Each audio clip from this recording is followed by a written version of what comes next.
నువ్వా?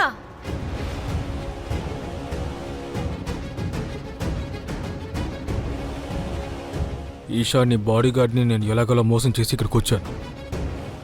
నేను నీకొకటి చెప్పాలి. రోహన్, ఏం చెప్పాలన్నా త్వరగా చెప్పు. జీవితమే ఒక నాటకం ఈషా. ఈరోజు ఆ నాటకాన్ని నేను నిజం చేయబోతున్నాను ఈషా.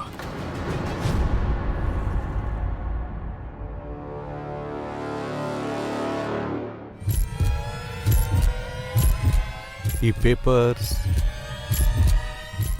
వెళ్ళిచ్చేద్దాం.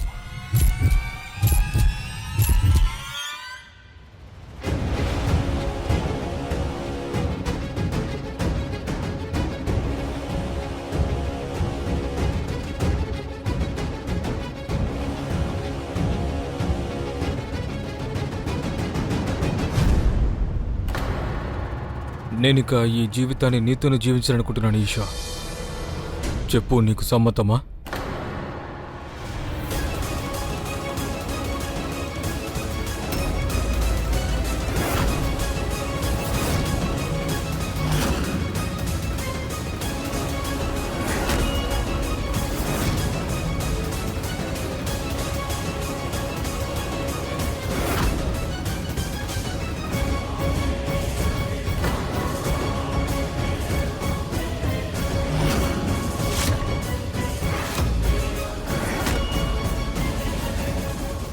చెయ్యొదులు.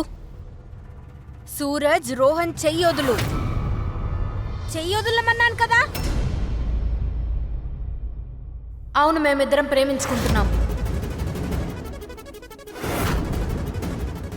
కానీ నువ్వు ఈ విషయాన్ని నాన్నకి చెప్పాల్సిన అవసరం లేదు. నేనే ఇవాళ రోహన్ గురించి నాన్నకి చెప్పాలనుకున్నాను. బట్ ప్లీజ్, అంతకుముందు నువ్వేం చెప్పక్కర్లేదు. ప్లీజ్, మరీ ఇంత నిర్దయుడు కావుగా. ఒకే ఒక గంట ఆగుతావా? నాన్నకి మా ప్రేమ గురించి స్వయంగా నేనే చెప్తాను, ఒక కన్న కూతురిలా. సరేనా?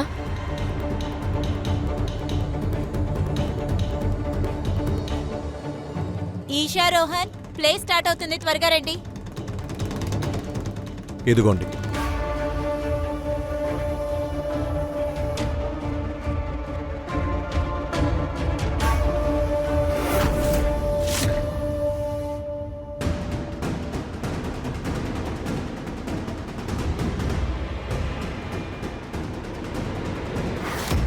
ఇలా చూడు సూరజ్, నా కూతుర్ని చూసుకోవలసిన బాధ్యత నీదే. ఒక్కసారి తను నాకు అబద్ధం చెప్పడం మొదలు పెడితే మళ్ళీ ఇంకోసారి చెప్పకూడదు. ఊరికే తనని చూసుకుంటే చాలదు. తను ఎక్కడికి వెళుతుంది, ఎవరిని కలుస్తుంది, ఏం చేస్తుంది, తన గురించి ప్రతి విషయం నువ్వు నాకు వచ్చి చెప్పాలి. ఏంటి? తను సరే అని చెప్పినా సరే, వద్దని చెప్పినా సరే, నువ్వు ఒక్క సెకండ్ కూడా ఆలోచించకుండా తను చెప్పని విషయాన్ని కూడా నువ్వు నాకు వచ్చి చెప్పాలి. అర్థమైందా? నేనే ఇవాళ రోహన్ గురించి నాన్నకి చెప్పాలనుకున్నాను. అంతకుముందు నువ్వేం చెప్పక్కర్లేదు. ప్లీజ్, మరీ ఇంత నిర్దయుడు కావుగా. నువ్వు నా నమ్మకాన్ని వమ్ము చేయవనుకుంటున్నాను. నేను అయ్యగారి నమ్మకం ముక్కలు చేయను.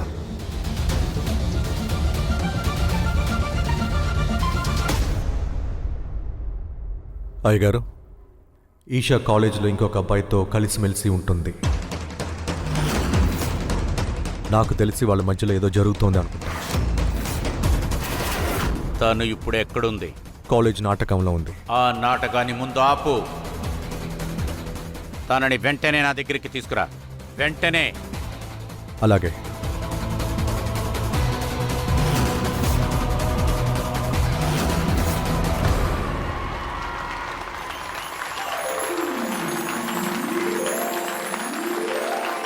రాజకుమారుడిని చూస్తే చాలు, ఎవరికైనా ప్రేమ కలుగుతుంది. కానీ నిజమైన ప్రేమ ఏంటంటే ముఖం చూసి కలిగేది కాదు, మనసు చూసి కలిగేది. కానీ నేను ప్రేమించిన వాడు ప్రపంచ దృష్టిలో వికారంగానే ఉండుండొచ్చు, విల్లన్ కూడా. కానీ నా దృష్టితో చూస్తే అలాంటి అందగాడు ఈ ప్రపంచంలోనే లేడంటాను.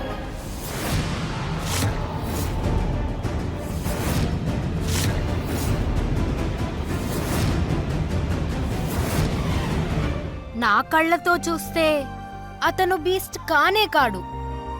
అతడు నా ప్రిన్స్ చార్మింగ్. నేను అతని కోసం ఈ ప్రపంచంలోని ఆచారాన్ని సిగ్గుని వదిలి వెళ్ళిపోతాను.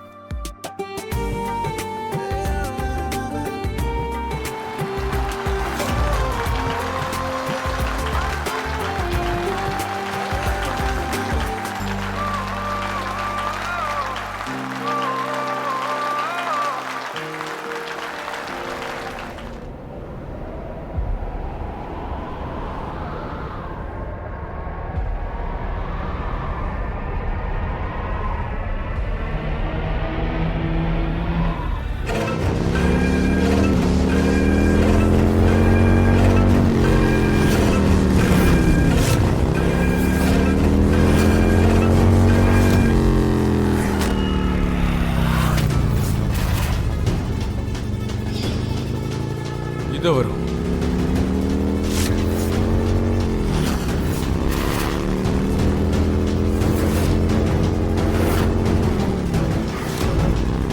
స్క్రిప్ట్లో దేని గురించి అసలు రాయలేదుగా.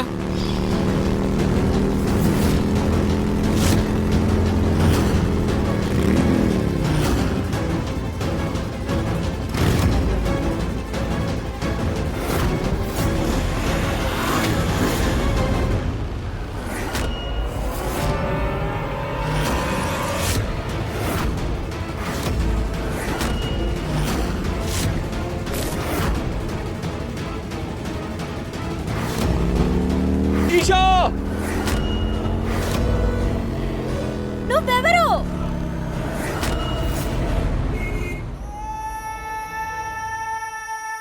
నా సంతోషాన్ని చెడగొట్టి నువ్వు చాలా సంతోషంగా ఉన్నావు కదూ. నా కూతురు నీ కాళ్ళని లాగేసి కింద కూర్చోబెడుతుంది. నాన్న, సూరజ్ ఎందుకో ఫోన్ ఎత్తడం లేదు.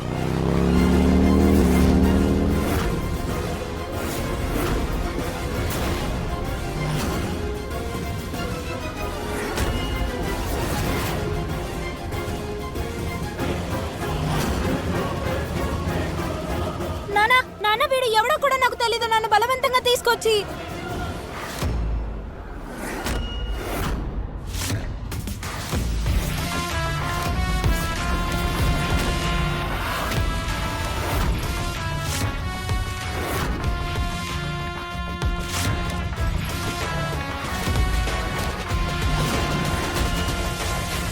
ఈషా, ఇంకొక అడుగు వేయకు చెప్పేశాను. నోరు మూసుకొని ఇక్కడే ఉండు. ఏముంది అది?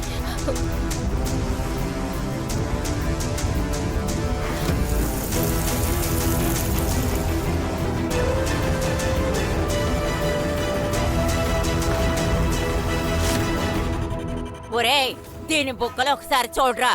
గంగా తీర్థంతో కూడా మలినమైన దీని బుక్కలు శుభ్రం చేయలేవురా. దీన్ని బాగా నువ్వు గారాబం చేసావు కదా, కానీ దీని గురించి నాకు అప్పుడే తెలుసు. ఏదో ఒకరోజు ఇది కూడా లేచిపోయిన వాళ్ళమ్మలాగే లేచిపోయి మన పరువు గంగలో కలుపుతుంది.